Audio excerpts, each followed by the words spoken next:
तो नमस्कार दोस्तों, स्वागत है आप सबका हमारे YouTube चैनल एग्ज़ाम क्रैक पवन पाल पर। तो कैसे हैं आप लोग दोस्तों? उम्मीद करता हूं कि बहुत अच्छे होंगे। दोस्तों, आप लोगों के लिए जैसा कि बताया जा रहा था मैथ की क्लास, तो मैथ की क्लास के दूसरा पार्ट आप लोगों के लिए स्टार्ट हो गया है। ठीक है दोस्तों। तो दोस्तों, इसमें हम मैथ के 5 अति महत्वपूर्ण प्रश्नों को शामिल किए हैं जो बार बार एग्जाम में पूछे जाते हैं। एग्जाम के दृष्टिकोण से काफ़ी महत्वपूर्ण प्रश्न हैं। और दोस्तों, ये क्वेश्चन हर एग्ज़ाम में आते हैं, चाहे रेलवे हो, चाहे एसएससी हो, चाहे लेखपाल हो, चाहे बैंकिंग हो, कोई सा भी एग्ज़ाम हो, ये क्वेश्चंस हर एग्ज़ाम में आते हैं। ठीक है दोस्तों। तो चलिए आप लोगों का ज़्यादा समय ना लेते हुए अपने आज के प्रश्नों पर चलते हैं। तो आज का आपका पहला प्रश्न है कि यदि x प्लस 2y बराबर, ठीक है, यदि x प्लस 2y बराबर 27 और x माइनस 2y बराबर -1 है तो y का मान ज्ञात कीजिए। ठीक है। तो देखिए दोस्तों, इसमें हम एक्स वाई मानकर अगर सॉल्व करेंगे तो आपका बहुत सा टाइम लग जाएगा। तो सबसे सिंपल तरीका है कि हम गो थ्रू ऑप्शन चलते हैं। ठीक है। यदि x प्लस 2y बराबर 27 और x माइनस 2y बराबर -1 है तो y का मान, तो मान लेते हैं हम y बराबर 13। ठीक है। तो अगर हम y बराबर 13 मान लेते हैं तो x प्लस 2y बराबर 27 दिया है तो y बराबर हम 13 मान लेते हैं। ठीक है। x प्लस 2 इंटू 13 बराबर, तो 13 दूना 26 और प्लस, जब 13 दूना 26 इसी का मान हो जाएगा, y का मान 13 हो जाएगा, तो x का मान 1 ही होगा तभी तो 27 होगा। ठीक है दोस्तों। चलिए 27 हो गया तो x का मान यहाँ से कितना निकल कर आया है? 1। ठीक है दोस्तों। अब देखिए अगले क्वेश्चन पर चलते हैं। ठीक है, अगले डेरिवेशन पर। तो x माइनस 2y माइनस 1, तो अगर हम यहाँ पर x का मान 1 निकल कर आया, ऑप्शन नंबर 1 सही होता, तो 2y यानी कि 13 दूना 26 और 26 में से हम -1 करेंगे तो कितना होगा? 12 होगा। तो -1 यानी कि ये ऑप्शन गलत है। ठीक है, ये ऑप्शन गलत है। दूसरा ऑप्शन देखते हैं। दूसरा ऑप्शन दोस्तों, x प्लस 2 इंटू वाई का मान 14 रखने पर 14 दूना 28, 28 1 29, यानी कि ये पहले ही गलत है। यहाँ पर 27 आना चाहिए दोनों को मिला करके, लेकिन ये 29 आ रहा है, यानी कि 28 इसी का हो जा रहा है ज़्यादा, तो x का मान कहाँ हो जाएगा? ठीक है, तो x का भी तो कुछ मान होगा तभी तो उसको जोड़कर 27 आया है, यानी कि दूसरा ऑप्शन भी आपका गलत है। थर्ड ऑप्शन देखिए दोस्तों, तीसरे ऑप्शन पर चलते हैं। y का मान 7 रखने पर, ठीक है दोस्तों, चलिए x प्लस 2y बराबर 27 है तो x प्लस 2 इंटू 7, ठीक है, तो 7 दूनी 14, 14 है। अब 14 है, अब 14 में कितना जोड़ दें तो 27 हो जाएगा, तो x का मान निकल के आ जाएगा। ठीक है, तो 14 में 13 अगर जोड़ दें, ठीक है, प्लस 13, ठीक है, तो ये 27 हो जाएगा। ठीक दोस्तों, जब 27 हो जाएगा तो x का मान कितना होगा? 13। ठीक है, तो x बराबर 13 और y बराबर क्या हो जाएगा? 14, y बराबर 7। ठीक है, ये हमारा मान निकल करके आया है। ठीक दोस्तों, अब देखिए कह क्या रहा है। पहला तो आपका हो गया, बैठ गया, 27 आया है। अब दूसरे वाले पर रख कर देखते हैं। ठीक है, तो यक्स का मान कितना है? 13। ठीक है, 13 माइनस 2 इंटू 7। ठीक ठीक दोस्तों, तो कह रहा है -1 आना चाहिए। चलिए देखते हैं। तो 13 माइनस 7 दूनी 14। ठीक दोस्तों, अब 13 में से -14 करेंगे तो कितना आएगा? -1 आएगा। ठीक है, तो ये आपका आंसर हो जाएगा कितना? 7। ठीक है, तो y का मान पूछा था तो y का मान 7 रखने पर जो है हमें आंसर सही प्राप्त हो रहा है। तो आपका कौन सा ऑप्शन सही हो जाएगा? पहला दोस्तों। ठीक है, करना कुछ नहीं है, बस आपका मान रखना है। इसमें देखिए y का मान हम 7 रखे तो 7 दूनी 14। अब 14 आया है तो 14 में कितना जोड़ दें? 27 हो जाए। तो 13 जोड़ दें तो x का मान जो है वो 13 निकल करके आया और y का मान 7 निकल करके आया। ठीक है, दोनों डेरिवेशन का हमें मान पता चल गया। अब देखिए तभी तो यहाँ 7 दूनी 14 और 13 17 और 27, 27 यहाँ आया है। अब इसी का मान यहाँ पर भी रखना है। तो x का मान कितना निकल करके आया था?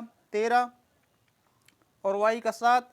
तो 13 और 7 दूनी 14 और 14 में से माइनस 13 में से -14 करेंगे तभी तो -1 आएगा दोस्तों। ठीक है दोस्तों, चलिए उम्मीद करते हैं दोस्तों ये क्वेश्चन आपको समझ में आया है। दोस्तों बहुत ही आसान भाषा में समझाने की कोशिश करते हैं हम। तो अगर आप इस चैनल पर नए हैं तो हमारे इस चैनल को सब्सक्राइब कर लीजिए और भी लोगों को सब्सक्राइब करवाइए। चलिए दोस्तों अगले क्वेश्चन पर चलते हैं। चलिए अगला क्वेश्चन है कि जब माँ की आयु 43 वर्ष थी तब माँ और पुत्र की आयु में 21 वर्ष का अंतर था। ठीक है, यदि पिता माँ से 3 वर्ष बड़े हों तो जब पिता की आयु 50 वर्ष होगी तब पिता और पुत्र की आयु में कितना अंतर होगा। ठीक है, देखिए दोस्तों जब माँ की आयु 43 वर्ष थी तब माँ और पुत्र की आयु में 21 वर्ष का अंतर था। ठीक है, मान लीजिए माँ की आयु जो है वो 43 थी, 43 21 वर्ष का अंतर था तो माइनस हम 21 कर लेंगे। ठीक है, -21 कर लेंगे तो हुआ कितना? 2। ठीक है, 22 वर्ष। यानी कि जब माँ की उम्र 43 वर्ष थी तो उसके पुत्र की आयु कितनी थी? 22 वर्ष। ठीक है, ये पुत्र की आयु निकल करके आई, पुत्र की आयु। ठीक है दोस्तों, 22 वर्ष। अब देखिए आगे, यदि पिता माँ से 3 वर्ष बड़े हों। ठीक है, यदि पिता जो है माँ से 3 वर्ष बड़े हों, जब माँ की आयु 43 वर्ष थी तो पिता की आयु कितनी रही होगी? पिता की आयु तब कितना रही होगी? 3 वर्ष बड़े हैं, 43 में 3 जोड़ देंगे। ठीक है, पिता की आयु बराबर 46 वर्ष होगी ना, यही तो होगा दोस्तों। 3 वर्ष बड़े हैं तो जब पिता की आयु 50 वर्ष होगी तब पिता और पुत्र की आयु में कितना अंतर होगा। ठीक है, कह रहा है कि जब 50 वर्ष होगी तब पिता और पुत्र की आयु में कितना अंतर होगा। पुत्र की आयु 22 वर्ष है, पिता की आयु 46 वर्ष है। जब 50 वर्ष होगी तब कितना अंतर होगा? 4 वर्ष और जोड़ देंगे। ठीक है, तो पिता की आयु जब 50 वर्ष होगी, 46 4 50। ठीक है, 4 वर्ष जुड़ रहा है।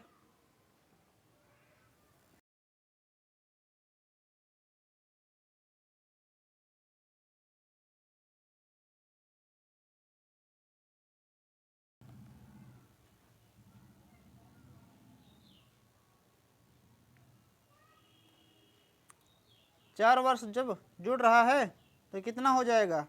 46 + 4 तब 50 होगा ना। तो पुत्र की आयु कितनी होगी तब? तो पुत्र की भी आयु में तो 50 वर्ष जुड़े, 4 वर्ष जुड़ेगा। ठीक है दोस्तों, तो पुत्र की आयु में भी 4 वर्ष जुड़ेगा तो 22 4 26, यानी कि 22 + 4 बराबर 26। तो अंतर कितना होगा दोस्तों? पूछ रहा है कि पुत्र की आयु में कितना अंतर है, पिता और पुत्र की आयु में कितना अंतर है। ठीक है, यहाँ से देख लेते हैं पिता और पुत्र की आयु में। तो पिता की आयु पूछ रहा, पिता की आयु देखिए, पिता की आयु बराबर 50 वर्ष और पुत्र की आयु कितना है? पुत्र की आयु बराबर 26 वर्ष। ठीक है, तो इसमें और इसमें अंतर कितना आया? 24 वर्ष का। ठीक है दोस्तों, कितना अंतर आया? 24 वर्ष। तभी तो 50 वर्ष होगा दोनों को। 26 वर्ष का जब अंतर आया 24 वर्ष का, तो यही पूछ रहा है आयु में कितना अंतर है। तो ऑप्शन नंबर आपका डी सही हो जाएगा। ठीक है, यही आपका आंसर हो जाएगा 24 वर्ष। 24 वर्ष का जो है अंतर है दोस्तों। ठीक है दोस्तों, समझ में आया? बहुत बढ़िया। चलिए दोस्तों अगले प्रश्न पर देखते हैं। अगला प्रश्न क्या है कि निम्नांकित में से कौन सी संख्या 1184 में से घटाई जानी चाहिए ताकि प्राप्त संख्या 21 से पूरी तरह विभाजित हो जाए। ठीक है, तो देखिए हम गो थ्रू ऑप्शन चलते हैं। ठीक है, हमारे लिए सबसे आसान तरीका यही होता है दोस्तों, और इससे जो है जल्दी सॉल्व भी हो जाता है। ठीक है, 1184 में से कौन सी संख्या घटाई जाए ताकि 21 से पूरी तरह जो है वो डिवाइड हो जाए। तो मान लीजिए हम 15 घटाते हैं, 1184 माइनस 15। ठीक है, 14 में से 5 गया, 9, 7, 6, 1, 1169। अब 1169 को हम 21 से डिवाइड करें, कितना आएगा? डिवाइड कर लीजिए 1169 21। अब 20 पंचे 100, 21 पंचे 105, 5 बार जाएगा, 5 बार गया, 1, 1, 9, फिर 5 बार जाएगा। ठीक है, कितना होगा? 105, 105 में से 4। अब इसके बाद पूरी तरह से डिवाइड नहीं होगा। ठीक है, ये ऑप्शन जो है गलत है। ठीक है दोस्तों, अब देखिए 1184 से हम 12 को माइनस करते हैं। ठीक है, 2, 7, 1, 1। ठीक है, 172। अब 172 को हम डिवाइड करें अगर 21 से, तो क्या होगा? देखिए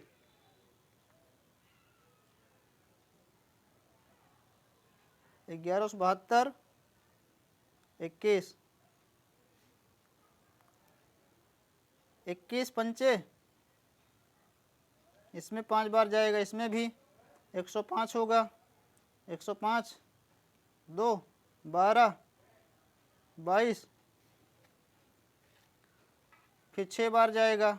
ठीक है, 21 पंचे 105 और 21 छक्का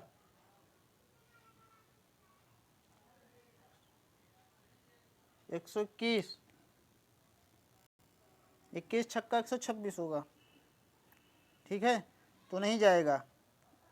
ठीक दोस्तों, 5 बार फिर जाएगा, 105।